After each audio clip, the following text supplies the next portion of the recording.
Okay. So this is any percent Advanced Wars 2. It's a human theory test or human-restricted TAS. We're gonna start the timer there because that's the timer we use on RTA runs. Okay.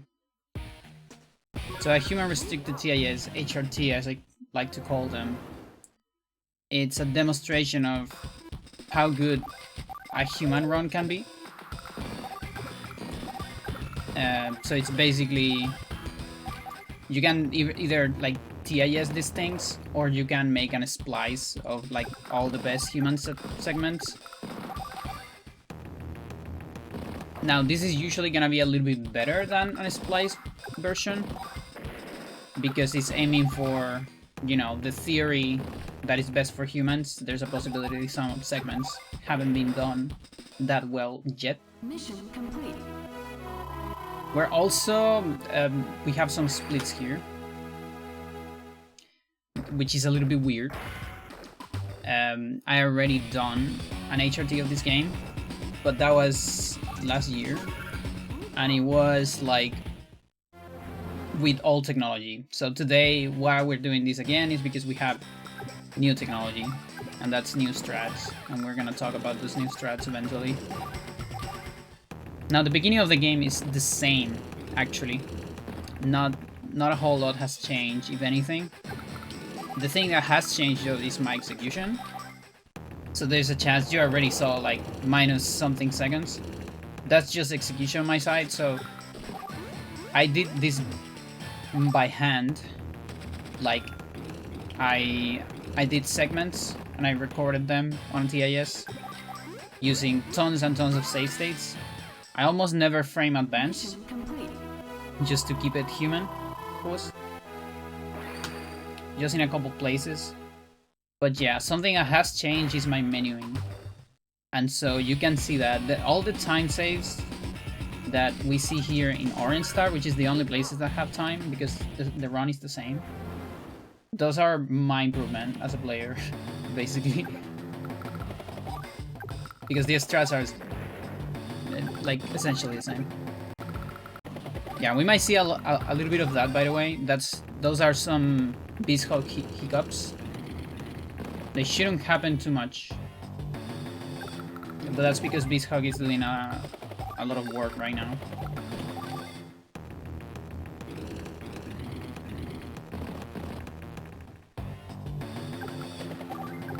There you go. Yeah, so a lot in this run is HQ capturing. It's like finding a way so we can like capture the HQ as fast as possible. Mission complete. That's usually faster than completing another objective. Now you can see a time loss here, so this is probably RNG. Like I said before, this is not perfect at all. Like, at all. This took me like 4 hours to make. This is not that much effort into it. A reasonable amount of effort. But yeah, that's probably some flag turns that could have been faster. Things that are a little bit outside of our control and kind of hard to time, actually. So expect some variance here at the beginning. After Orange Star, everything will probably be different. Yeah, everything is different, really. The splits are different. We do missions on different orders and all that. You probably notice we're playing on Japanese. And Japanese is actually a later version in this game. US came first. Then PAL and then Japanese, I think. Because of some things like slightly low-key censoring, I think, on Japan. I don't remember. The Japanese version is a version of Advance Wars 1 and 2 together in the same pack. That's kind of weird. Usually in Speedrun you wait. I mean, you use the older versions because they're less patched. But there's not really a whole, like, I don't even know if there is a patch in this game. It's not like it has a lot of glitches. But the thing that is important is two things. The text, as usual, does save time. I don't remember how much it is. I think it's like 14 seconds. I have it on a document, but I don't remember right now. It's less than a minute, that's for sure. Less than 40 seconds. That also I can say. So yeah, that's a little bit of time save, but that's not the real reason why we use Japanese. That helps, but it's not too crazy. The thing that is crazy is RNG manipulation, okay? Which is something very broken in this game, and that will turn this game into a speedrun similar to some old Fire Emblem speedruns. We'll see a bunch of that after Orange Star. On Orange Star, everything is luck. Just pure luck. There's a lot of levels that you actually have to get lucky to get through. But since it's the beginning of the run, you don't really care too much.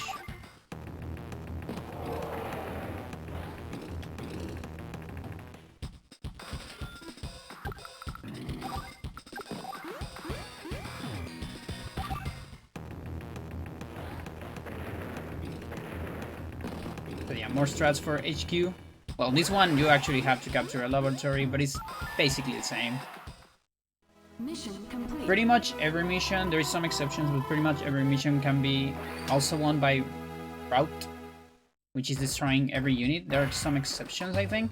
I don't remember if every mission can be done that way. Yeah, actually the destroy a building missions maybe cannot be cleaned that way. I don't remember. But yeah, so missions like that. For example, here we need to destroy something. So we're just gonna capture a base and build something quickly to destroy it.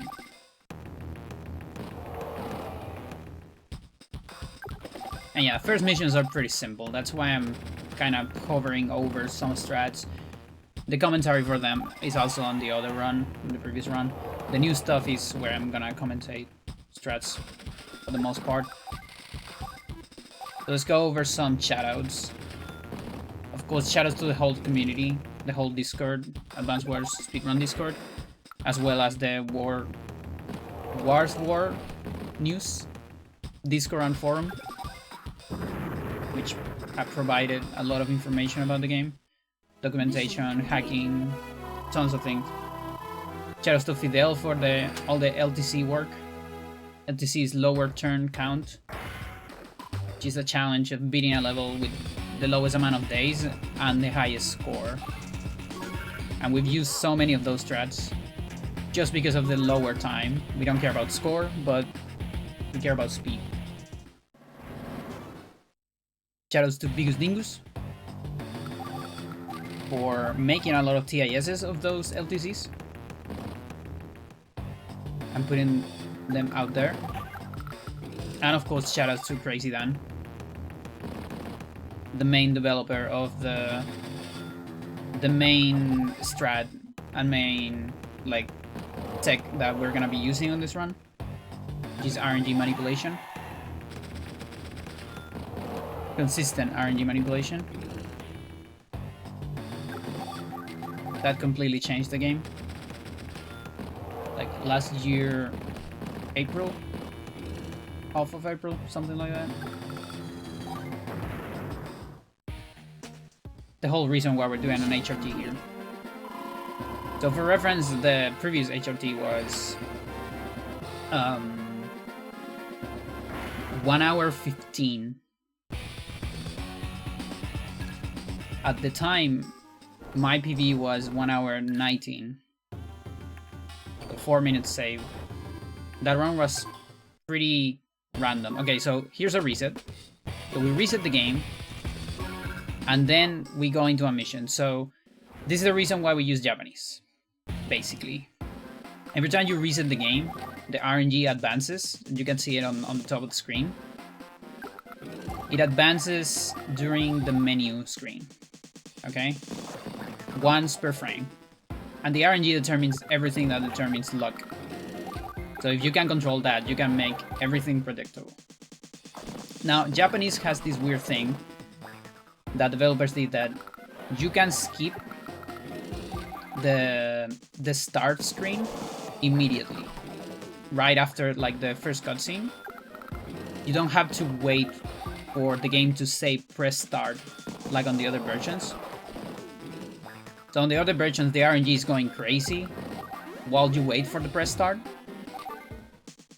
Whereas in this version, you can skip it immediately.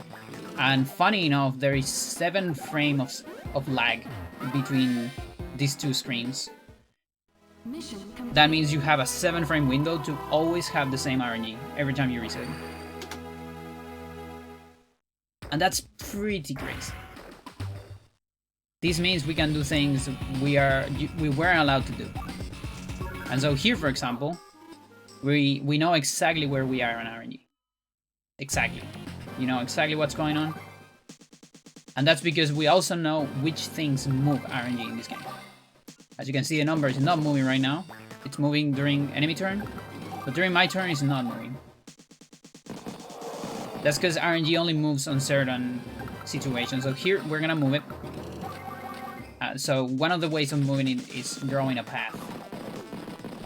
Drawing arrows. Every time you draw an arrow, the game wants to decide which path it's gonna draw. If you do diagonals or things like that, or if there are like several ways of doing the same path, or going to the same destination rather, different paths for the same destination. Those are RNG calls, and we know exactly how many each time we do arrows. The other one is opening the commander menu. That advances RNG quite a lot, but in a predictable way.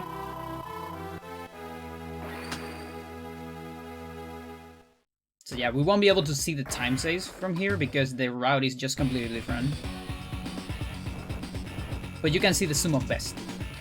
So for example, the sum of best here is a combination of both the previous HRT best times and my best splits. Okay, this mission, it's absolutely incredible. This is completely different, and this is also better than the actual TAS of this game, which is very old and that we're gonna beat. We're gonna destroy that run without superhuman play. All of these you can do it. There's no like turbo nor frame advance, strats, nothing like that. We're gonna beat 2-week tests in 1 week. 1 week test. Through capturing HQ. Even though the mission says you need to wait for 14 days. If you capture Greek arrives and it's like, hey kiddo, how you doing? I hope you're doing well. It's like he just got here before for some reason when you capture his queue. So we manipulate a lot of AI here.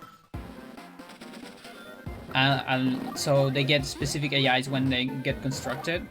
That's covered by RNG, and also what they attack and what they prefer to attack. All of these units. That's my finger. And that allows us to capture this with a mech. Literally the last unit. And there you go. That saves about a minute. And yeah, the previous TIS used to do the waiting strat. You can actually not build anything and just wait 14 days and win. Since you don't have units, you can't die. And the enemy just covers your HQ instead of capturing it. Like it puts a tank on top of it. And then it just keeps the tank there, so the infantries cannot capture it. This try is similar to what we used to do in the past, but now it's guaranteed. We used to either gamble or save and load in this mission because of an artillery that could be built. You see, there is one base that is in artillery range of the HQ. But since we are controlling RNG here, we don't care. We know that thing is not in range, in fact. It has been built on the other base. It's gonna try to move to us, but it doesn't matter.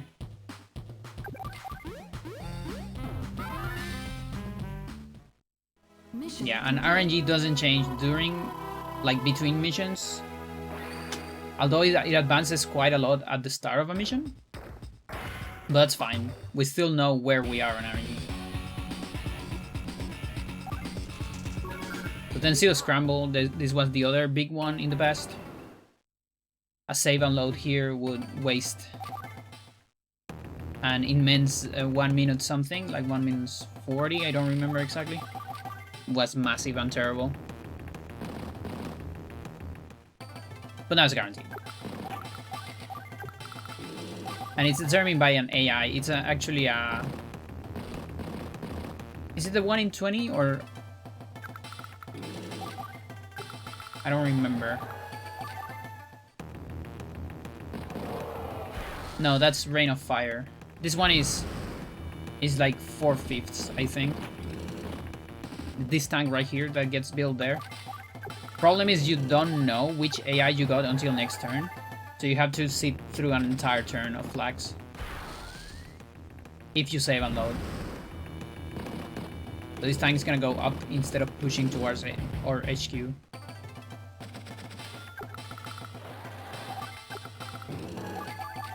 And something's gonna happen on the next day. We're gonna attack something. This is the first attack in like 5 missions in a row. And this is important to note that when you attack something, you don't know exactly where you are on RNG after the attack.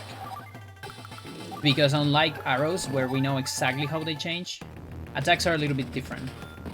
Every time you attack, the RNG gets called once, twice, thrice, or even they'll thrice per frame, depending on the commanders and the luck they have on their attacks, as well as which things are attacking which.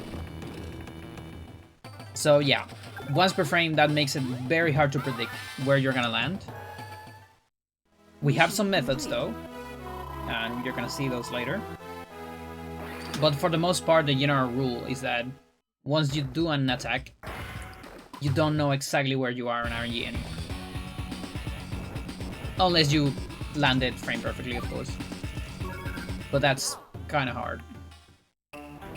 This game's almost 60 FPS, it's 59 point something.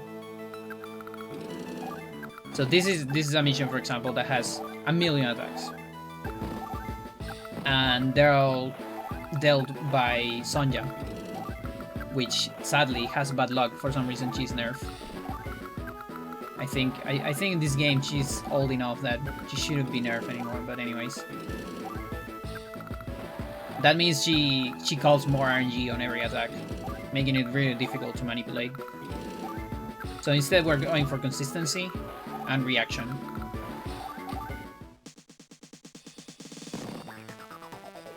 And yeah, this mission can actually be done on 6 days. The strat shown here is gonna be on 7. But it still should be one of the fastest. And I hope it's faster than the previous HRT. This mission hasn't changed a whole lot, apart from small optimizations. The route is essentially the same. Get your things into position, optimize your attacks, clog the enemy path.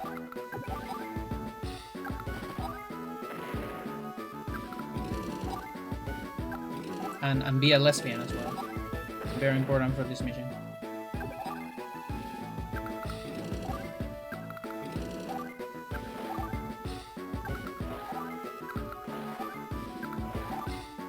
Yeah, the main improvement here is using more unit list.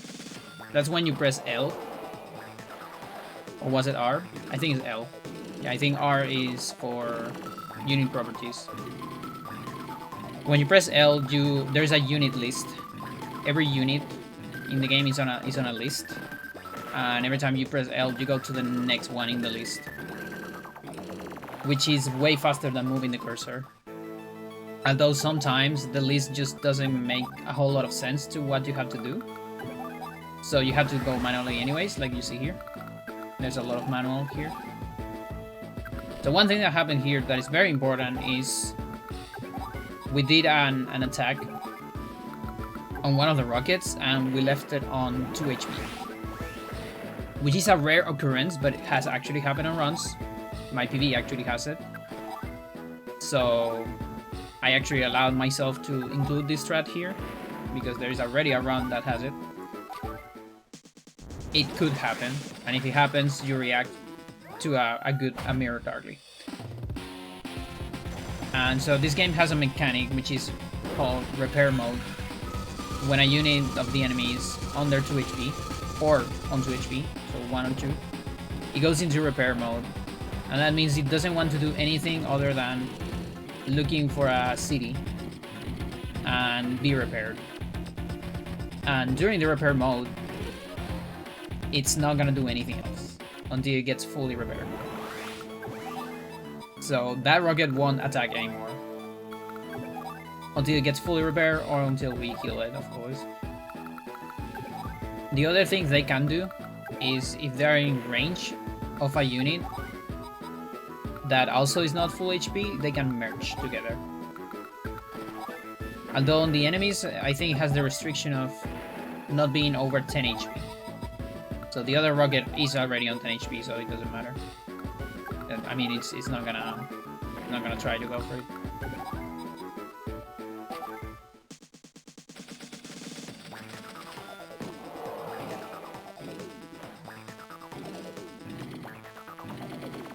So the objective for the next turn is to damage a lot of units, but do it in such a way so Latch doesn't get a super for next turn. So we can't just go for like every mid-tank, for example. That might be too much power for Latch. We need to kill a couple of cheap things, let's say.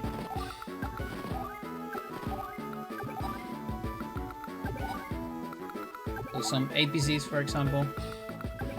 This infantry.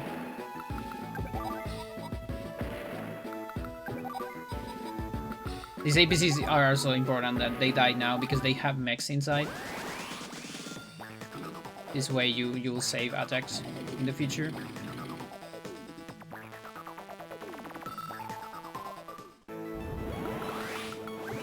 So yeah, this way we delay super 1 turn, and that way there's less animation because there's a lot of animations in super. But if she has less units, it's way less animations.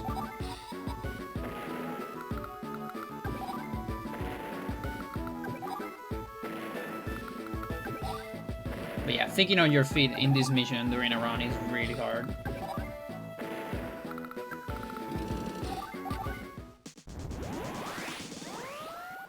And like I said before, it is possible to finish it before this day. But it's harder and it requires different luck and all that. That's gonna be for the next HRT, I think. For now, I think I'm satisfied with this. Mission complete. Should be a gold anyways. No idea by how much. But you can see the smoke segments already going down. We'll see when it gets to 1.6. So every time I save here in the overworld is because we're gonna reset. We're gonna reset to this RNG right here, the 37 something. That later, when you get into the mission, it gets into a 04 F0 something. That's your crucial RNG. That's from where we do most of the strats.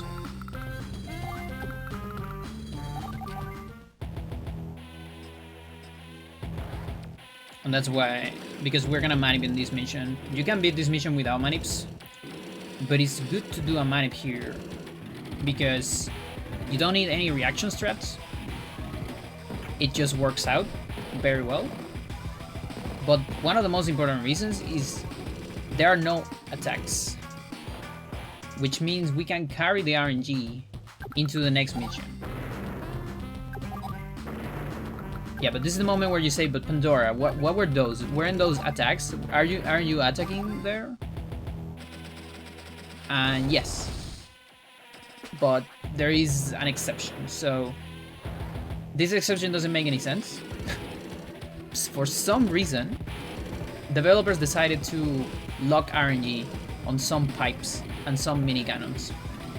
There are a bunch of missions where they don't advance RNG when you attack them. And no, it's not all of them. There are a bunch of missions where pipes do advance RNG. So it's not consistent among them. I mean, it's consistent which missions are and which are not. But it doesn't make sense that it's one way on a mission and a different way on another. This mission, we're fortunate, they don't advance RNG. So as long as you don't attack a unit, we know where we are. And that's important for the next mission, because the next mission, we want to manipulate it. That one has randomness and has a way faster route that is risky. But there's actually no units at the beginning of the mission. Meaning we don't have any paths to draw and move the RNG. You can only move it with commander menu, but it's kind of slow. And also, it's like the first 3 commanders menu still don't give you the RNG you want. So it's easier to manipulate it on this mission and carry it into the last one. I mean the next one.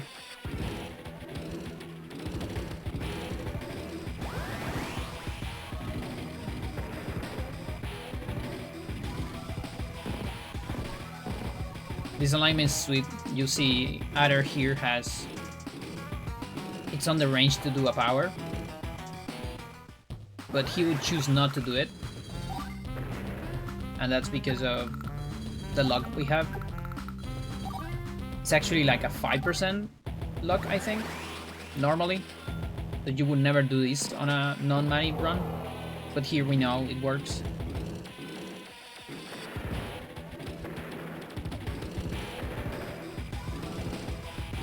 When they are like close to the power range, they have a very low probability of not doing the power and keep charging for super. When they have super, they always do it. There's a couple of commanders that do it regardless of the turn. Okay, that is not a mistake. That's an alignment. We need to draw one diagonal there. And the only consistent way to do it is to cancel a path. The other way to do it is pressing, you know, 2 directions at the same time. With a certain frame window. It's not frame perfect. But it's not really consistent. You don't really know if you advance it. There's no way to know. Whereas if you draw a path, it's completely consistent. So we know where we are here. And where we are is the perfect RNG for this mission, which is a battle chip that is stationary, this one.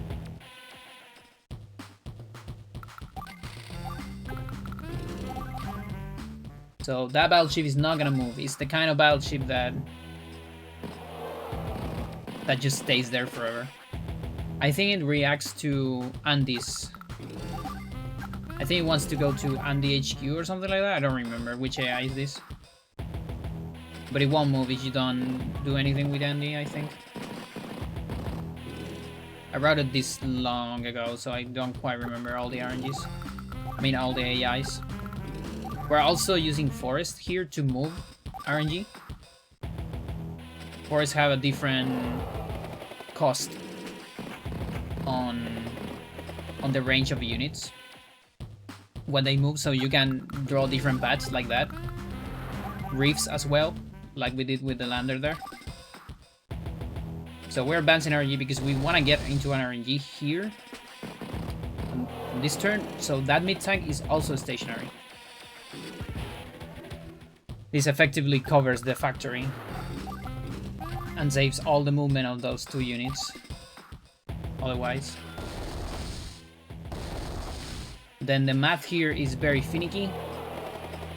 for this to work. But at this point it's guaranteed. There used to be some RNG here, and this used to be a very risky strat, or where you could like save and load. Now it's free.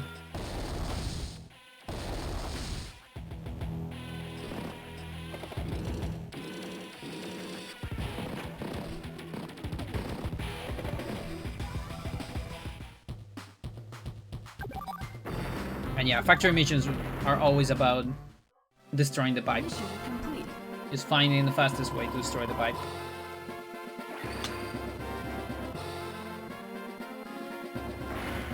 That was a good gold. So we beat Yellow Comet first. That's because for the last mission of Blue Moon, we won Cambay. And you can only do that if you beat Yellow Comet first. So here's another mission where we don't need manips. Technically, you can beat this mission without killing anything, going pacifist, but pacifist strats are slower. Because when you go pacifist, Latch will have more units to move, her turns will be longer, and there's gonna be more animations of your units dying. So it's actually faster to kill every unit that would attack you here at the beginning. And then go pacifist. Well, I guess it's not pacifist anymore. But then go sneaky.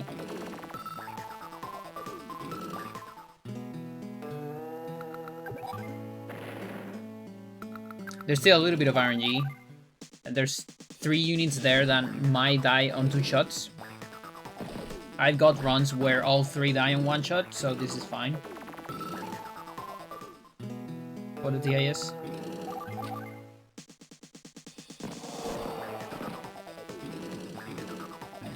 And yeah, everything from here is guaranteed. You do this exact movement, it's fine, it doesn't depend on RNG. Praise the god of RNG, exactly. We manipulate the god to do what we want, because God can do everything, but that doesn't mean it's gonna do everything, but we can manipulate it so it does everything for us. I think that's how religion works, right? Mission complete.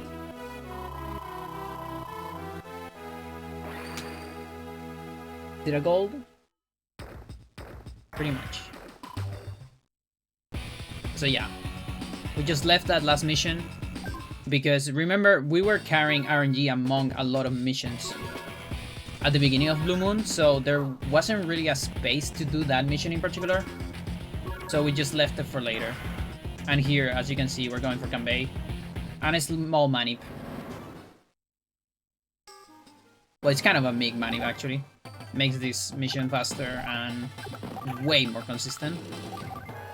So your path here is important. If you messed up your path, your arrows in this mission, especially in this mission where there's so many forests, you might not be aligned.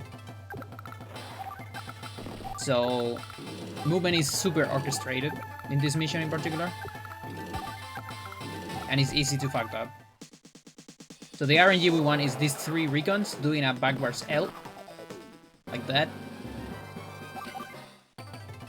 And they're going for the Olaf HQ. So they're gonna be right outside of our path. The other thing we want, so we're still carrying RNG, is for Latch to build a tank on the correct side, like you see there, on the right side. If it's on the left side, it loses so much time. So that was the important part. Now that we have what we need, we can release the manip by doing an attack.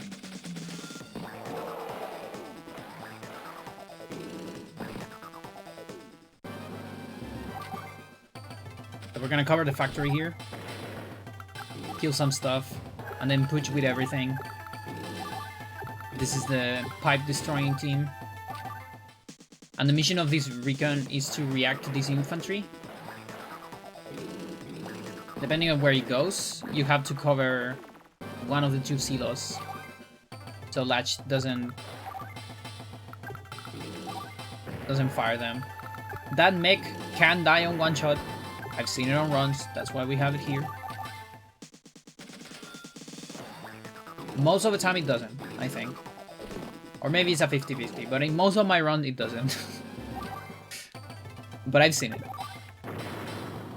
Only things I've seen it are on this run. Nothing superhuman. I think the most superhuman thing on this run is the planning on a mirror darkly.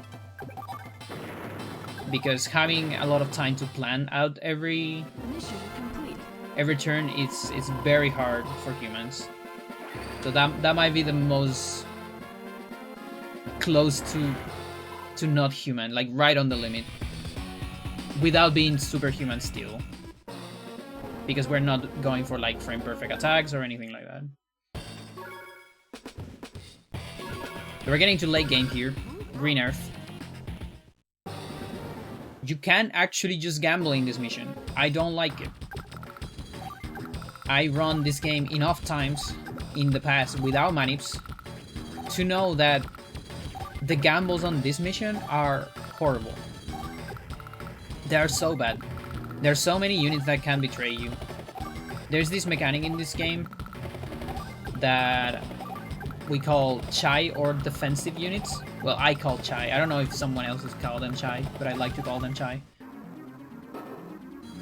So some units can decide to be outside of your range, move outside of your range. As long as they don't have an objective they can attack, while they're approaching, they can land outside. And for example, those fighters can land outside of my range, and then you can attack them this turn. That is absolutely disastrous, by the way, if that happens on a run. So that's why I'm money beat here. I don't want that to happen. So we manip first turn for that not to happen, and now we're gonna manip actually the second turn. All your attacks here need to be between, I think it's like frame 3 and frame 6 or 8 for this. So you see some things I did there.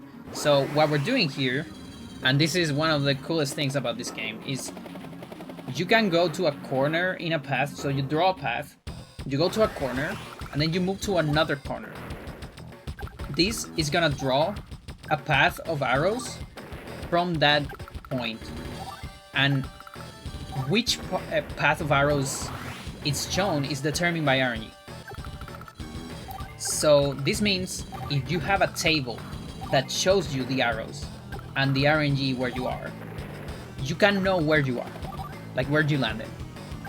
And this way you can move the arrows again to try to predict what's gonna happen, okay? So for this mission we have a table that shows you, okay, if you see this, do this amount of movements in the arrows, so you don't get shy units on this turn. Because on this turn there's 4 units that can be shy. By the way, expensive units like fighters and cruisers, 20% shy each. Pretty big when you consider there's so many. And here, right here, here's something big. We're killing those missiles, all of them. That's a very low percent thing, but it has happened on runs. So if you kill the 2 missiles that are behind on one shot, you can save a day. I've seen it twice on runs in my entire career, but it's possible. So we're showing the strat here.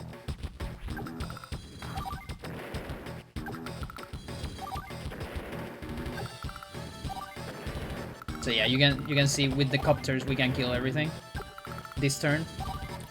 Otherwise, if one of the missiles survive, the copter doesn't reach with its movement.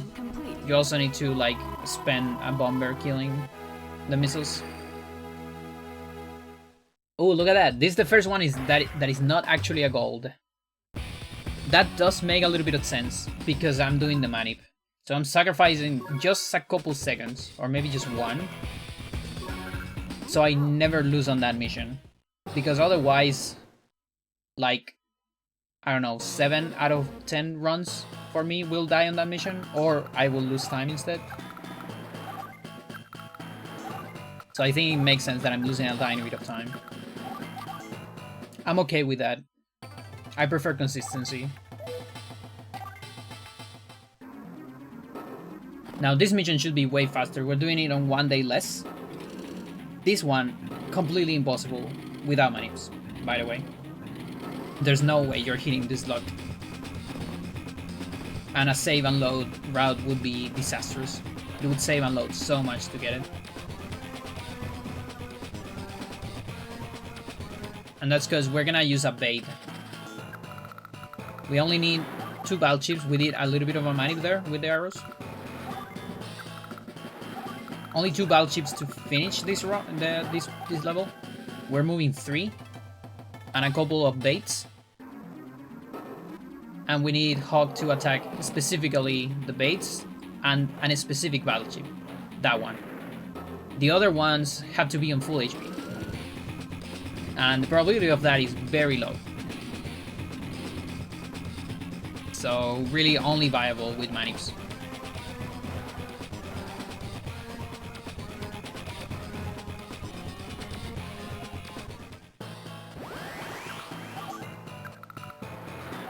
So now we push. We're also pushing with a lander. And that's also important. The lander needs to survive. It's a piece of the puzzle.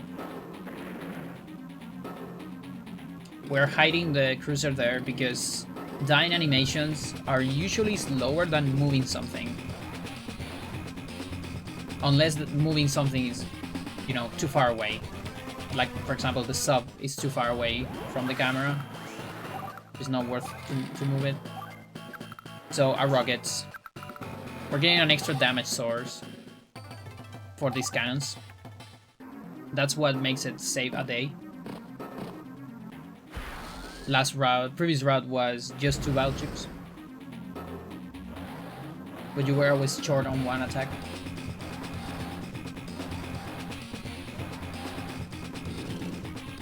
Now, since we were doing more days in the past, there wasn't a strat with using a convey unit, so you could prevent the silo attack. That is not worth anymore because it's just 1 day. If it's 2 days, it's worth. If it's 1 day, it's faster to just leave the animation. Silo's animation are slow, but it's faster to don't move anything with Kanbei. Kanbei is here just for the emotional support. The morale boost, you could say. Nothing else.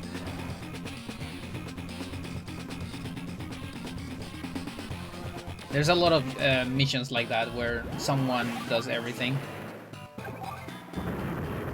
Factory Blues is a funny one because the one that does everything is not even the guy that is defending his nation, but it's the other guy which is helping.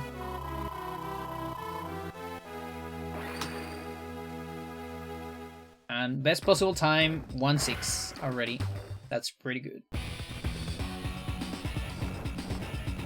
Okay, now comes the biggest change, or one of the biggest change, which is we are not doing To the Rescue, which is a fairly slow mission, completely consistent, but still pretty slow. It has so many animations, enemy turns are too long.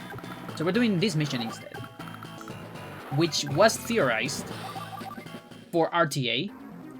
At some point I was thinking, hey, if we get too optimized, doing this mission and gambling on this mission might be the meta.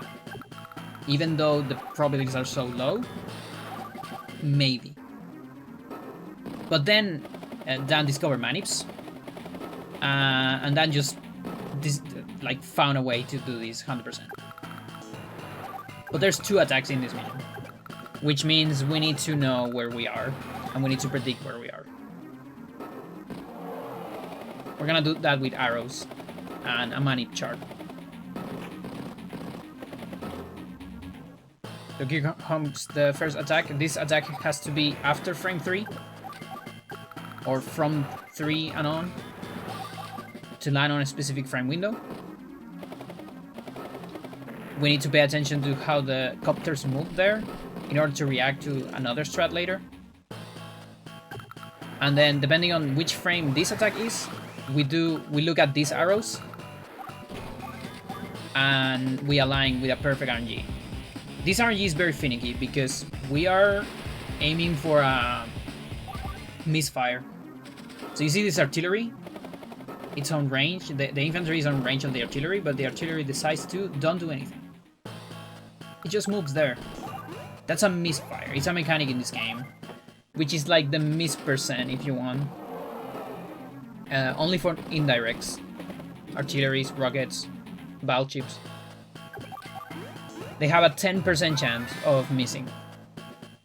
But of course 10% is very low.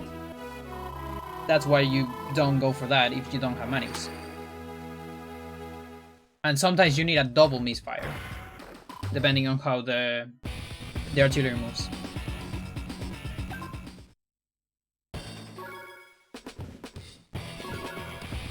Yeah, and misfires are essential for LTC, for example, lower turn count and TASs, because there's so many scenarios where, you know, there's an indirect and you can't really be outside of its range. You have to be on its range in order to make things faster, because this game is on a grid, and that means, you know, movement is like one tile can make a big difference. And so that 10%, it's like, yeah, like if you're playing the game normally, it's like, am I going for that? I don't think so. Because if you can manipulate RNG, that's not happening in the vacuum. That's happening after several other missions that are also gambling. So the probability gets lower and lower and lower, and it just gets crazy how impossible some strats are without maniping. This mission used to be hell. This used to be a 1 in a 5 pretty late into the game, which is this tank. This tank right here, it's gonna go away from the HQ. That's AI number 5, which is rare build or turtle, also called 1 in 5. We used to save and load there until you get it.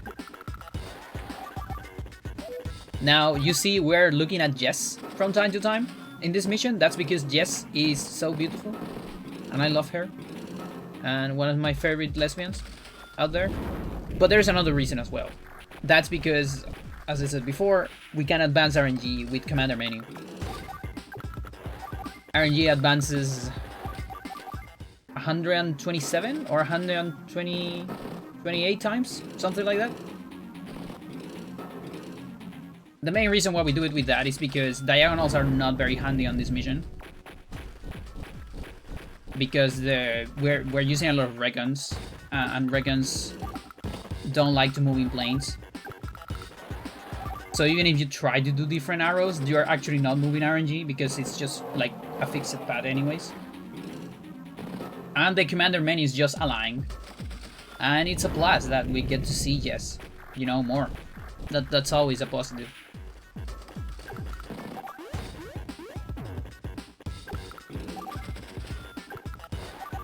So yeah, this is very similar to the old strat. I think we used to use a third ray gun, if I remember correctly. Now we only need 2. But it used to be like fucking hell. I hated this mission so much in the past, because it's like you go to late game and you have to pray that your run doesn't die to this mission. Mission complete. There's also no attacks in this route, because we know everything that's gonna happen. We actually don't need to attack anything, which means we know where we are, and we can carry this RNG into the next mission. So no saving and loading here. And it's a very handy RNG already.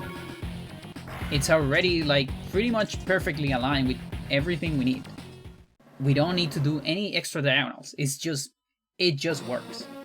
I love when that happens in this game.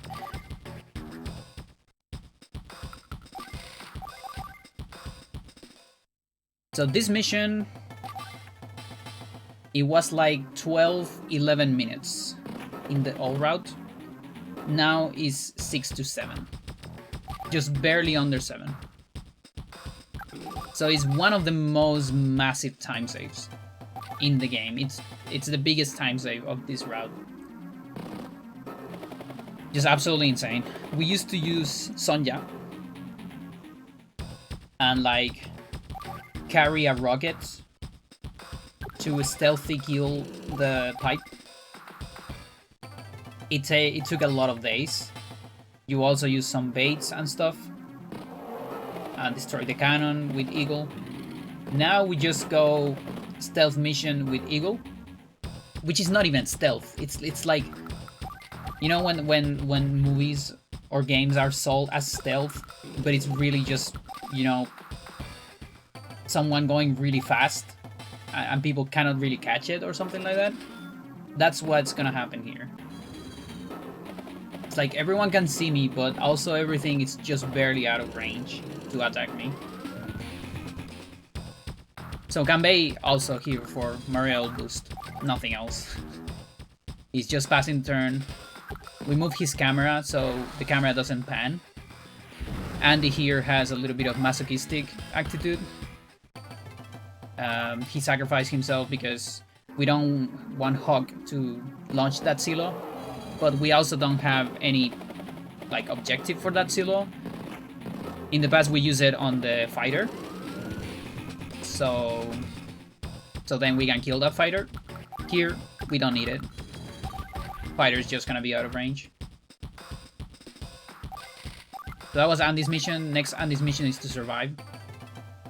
If you build a unit and then you lose that unit, you're gonna lose the mission. It's a game over, okay? With any of your commanders. In most missions, there are some exceptions. But on this one, it's not an exception. So we need to build something. We just build a Neo tank, something that's never gonna die. And sometimes not even gonna get attacked, which is the reason why it's a Neo tank and not a mid tank. Because the mid tank will almost certainly gonna get one attack, then it's gonna get repair and lose time. Whereas the Neo has a chance of not getting attacked.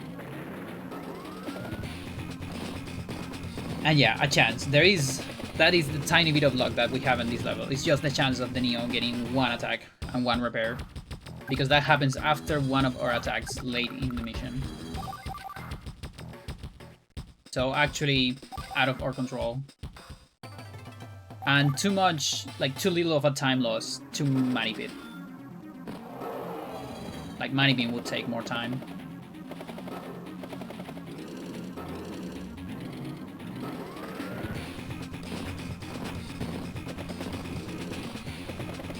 Yeah, the longest time here is spent just looking at Hawk's turns. They're so long. And they just get longer. That's why the other route was so fucking long, because it was like 3 or 4 more days. And each day he builds more stuff. So he moves more stuff. He thinks more. It's crazy.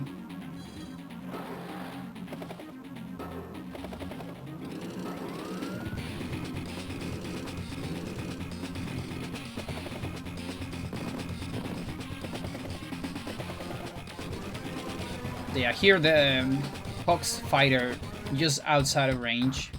We're gonna move our fighter just outside of range as well. Go to this mountain, also just outside of range. And by the way, you are not doing this on manip.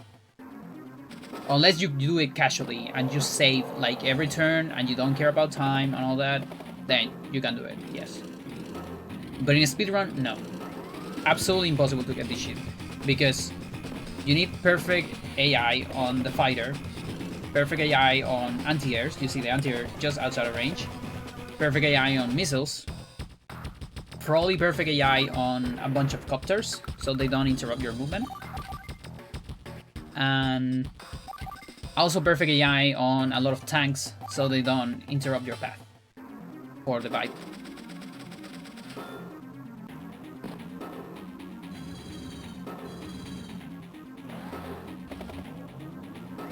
Also, we're fortunate, Eagle is just the right like on the right distance. You see the mid attack not attacking there. That's technically luck. But yeah, Eagle has just the range to get here before the fighter can interrupt us. The new fighter, that is. So we're just gonna tank here. We have our fighter covering this bomber. And he just has 2 units to kill it. If he had a third one, then that would damage our bomber. And now this other fighter is like coming back like, oh shit. I just leave the door open. Hang on. But it's too late.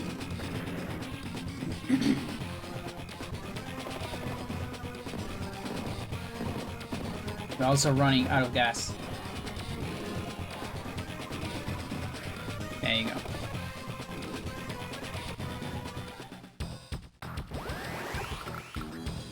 Eagle also has a little bonus for air units, so he can kill the pipe on 1 shot.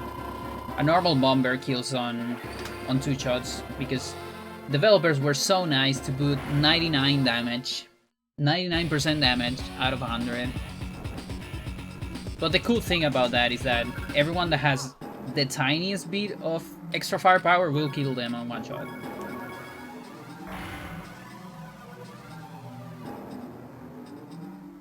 A run of Isaac with a back character. I see.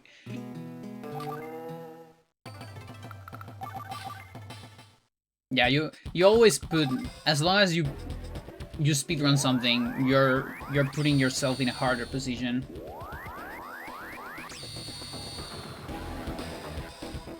Because of the extra limits or extra rules. Any kind of challenge of that kind that puts limits, like no damage, for example, will organically make the game more difficult.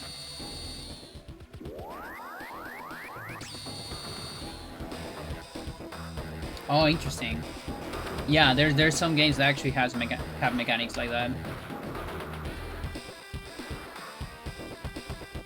Like the sword on Final Fantasy IX. You can only get if you get to a certain point under like 4 hours or something.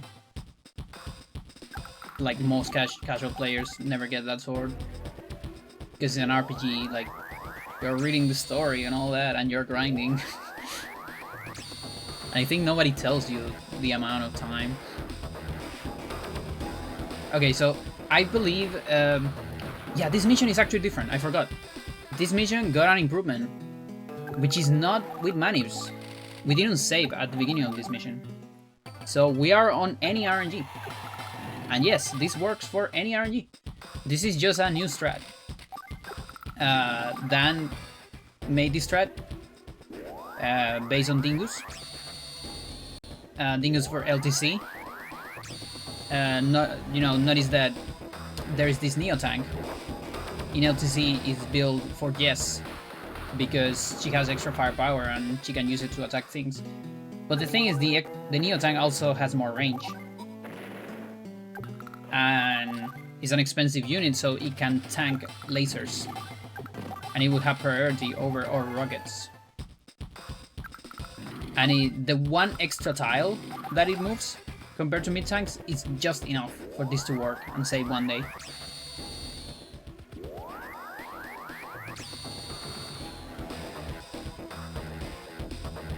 So this gets to show that, not everything is manip. There also have been improvements apart from manip compared to the old days. There also I've made a lot of improvement on menuing. This game is everything is menuing because of how it works. Being grid based, the grid is basically a menu because there is no continuum movement on it. So you're basically menuing. If you fail one of your inputs, you will land on a different tile.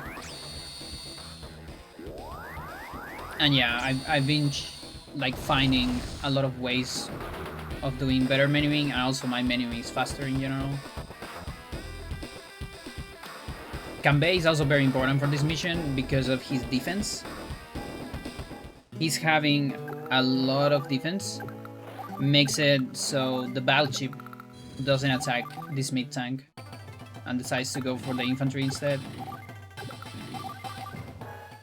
This way we can get an extra mid tank full HP here to tank. As you can see there. We need the rockets on full HP on this day for the first attack. Greed's completely broken. He does 66 damage with a full rocket. And then a rocket in 5 does 33. So those two add up to 99 on the cannons. So we can have him on 5 on the next turn. But we need at least one turn where they are full. Also, we got a misfire from a battleship. Actually, not that uncommon. Because you have like 3 turns to get a misfire. So even though it's 10%, the probability gets way higher when you look at an event that can happen several times in a row. Or not in a row, but like a... Is that a binomial distribution? I think it is. Like tossing the coin several times. Mission complete. So it's not that trivial to calculate the probability, but it's definitely higher than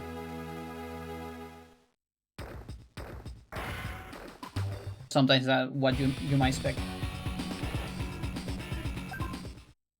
Here we're gonna save. So the last mission in the pass, it wasn't that bad, but you could still die.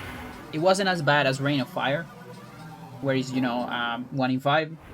No, this one was lower, but it was still bad, and you could still die, and you could still, get the run of your life, reach this level, and then God decides, no, you're not having a BB. That's due to some builds of Stern. Since we don't have problem with that anymore, we just wait for 3 turns straight. But of course, we watch our commander menu, because my friend Olaf wanted to be shown on the screen. In order to manipulate this tank right here, that tank is a stationary one, it's gonna go for that city and now gonna move again, which is very useful, it saves a lot of time. Then we're gonna keep skipping turns. This is because we need enough money on Kanbei, so he can build a bomber.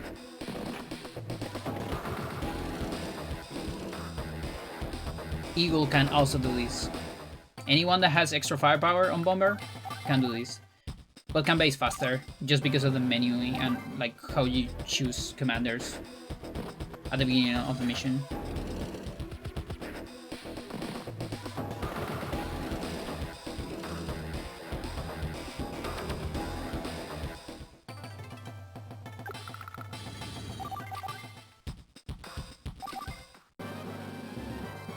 Okay, and Olaf is actually doing something. He's building another bomber.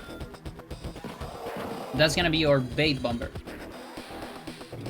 So, cannons, when they shoot things, they look for 2 things. First, they look for price of a unit, and that is base price, by the way.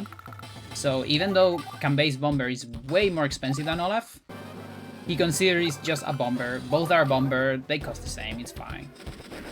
And then after that, it has an algorithm. It goes like from right to left and up to down or down to up, I don't remember, but it's right to left.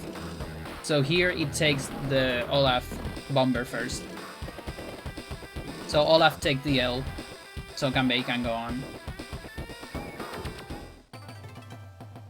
So we're gonna go just outside of the range of that missiles. We're gonna move the camera here so it saves times on next turns. Here's the laser. That laser puts all your units into HP. Only your units, not Sturm units. It fires every 7 days. We cannot beat the mission before the first fire, so we have to see it through the animation. And that's also why the bomber is on that specific spot.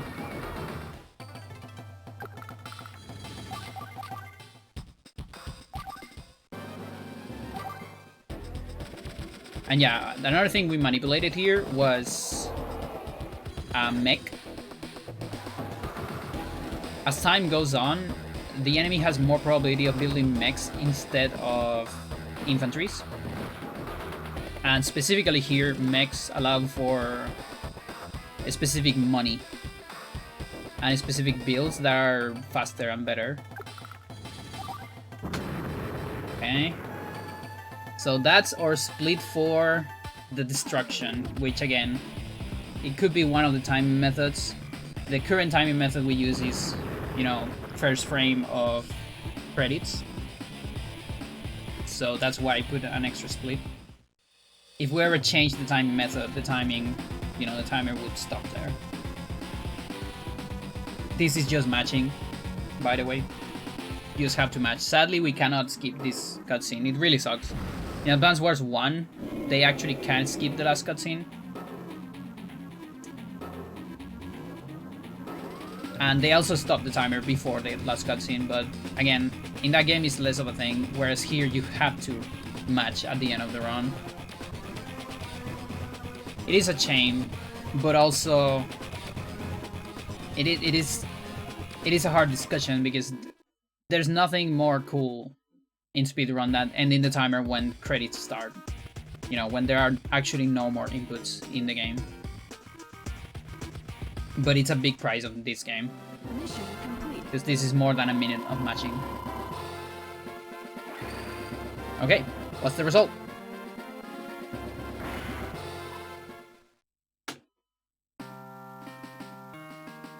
Somehow lost time in the last mission? I think I lost time on the match. Maybe I matched slower.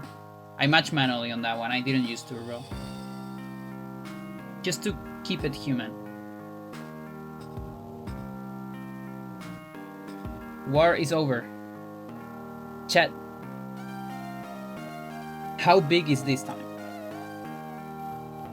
I'm gonna tell you how big this time is. My record is 19 something. How much? Like 1930 something? That's my PV. Okay, so that's the best human time so far. Like as of today.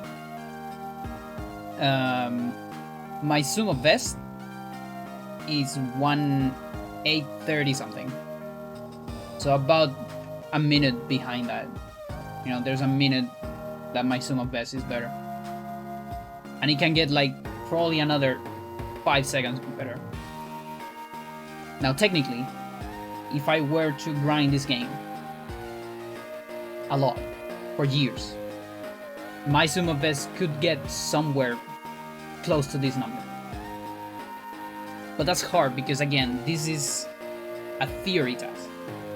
This would be if, let's say we have 100 runners in this game instead of just me and them. And all of them are competitive, high-level players. Then you get all the best times of all of them and use that. That might give a sumo best close to this run. But in theory, this is a best human time, or close to it. Yeah, it is a proof that it's possible. Very hard, stupidly hard, close to impossible, but technically possible. Unlike a real TAS, which is just completely impossible because it's superhuman play. It's like frame perfect inputs and shit like that. This doesn't have that. That said, and here's the cool thing, we actually beat the old TAS with this time. The old TAS is 1/839 or something like that if we use the current timing method. But it's very old. It's done on US and it uses a lot of different strats. And our RTS human strats are just better. In fact, almost 2 minutes better. That's how much this game has evolved. Like my sumo best already beats that. That's insane. Like it's so insane. I did this thing on like 3 to 4 hours. the other day. It has 900 or so re-records, which is every time you use a save state to, you know, do something again. The old TAS has like 33,000. That is the power of routing, my friends. And that's why you always want to route carefully and not just grind. Just grind blindly? No. You have to route stuff.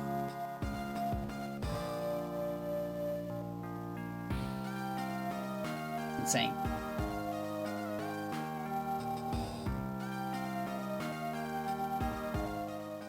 Yeah, also the previous HRT I did had like 1,500 re-records. So that's because of two reasons. One reason is because the run was slightly longer. There's more place to fuck up. But another reason is I'm just better right now. I'm a better player. I need to save less. I get things done in less time. And I really like doing this because I actually can see my evolution. Again, all these golds in Orange Star hasn't changed. It's the same route, the same strats. But you can see my menu is better. I'm 10 seconds faster than my best self last year when I did the other HRT. That's crazy.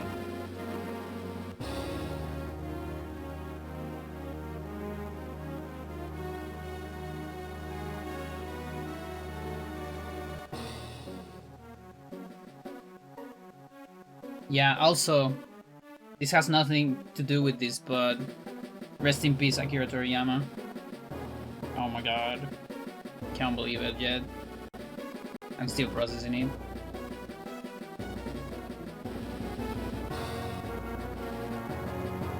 Like, Dragon Ball was so much of my childhood, and just like Chrono Trigger. I play one Dragon Quest, just 11. I'm probably gonna play more in the future, but Chrono Trigger, dude, that was my teenage years. There was so much Chrono Trigger in my life, and just like, dude, his style, it's so fucking unique. He built an entire like new style of anime. And Latin America, like, we have so much respect for that guy. Like, it's crazy how much of a phenomenon he was here on Latin American. So yeah, rest in peace.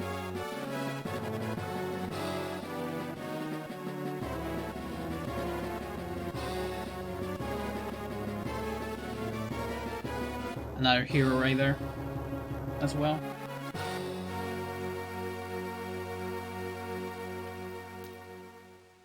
All right. Good. What is the rank? It's B of booty. Coolest. That's what we get. We still get the B with these strats. Like, it's probably a lower B, honestly, because we do more risky things and we lose more units, I think. Although maybe not, honestly. I don't know. Might be on a similar range.